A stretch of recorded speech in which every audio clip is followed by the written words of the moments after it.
In this video, I'll show you how to create a new MySQL database and user in your hosting control panel. This is important for setting up your WordPress site. First, log into your hosting control panel, like cPanel or depending on what your web host provides.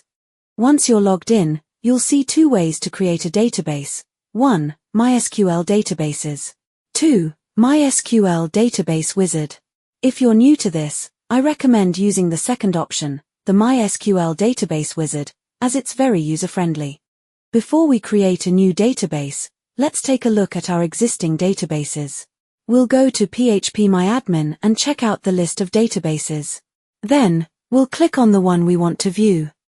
Now, let's head to the MySQL Databases section, where you manage your databases.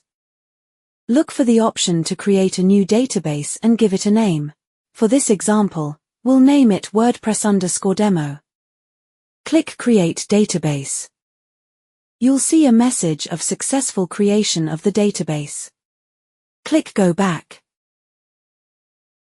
Next, scroll down to the MySQL Users section to create a new user. Enter a username and a strong password. You can click Generate Password to create a secure password, then copy and paste it into the password field. Make sure to save your username and password in a safe place. Click on Create User. You'll see a message of successful creation of user. Go back and scroll Done. After creating the user, you'll need to connect this user to your new database. Select the user and database from the drop-down menus.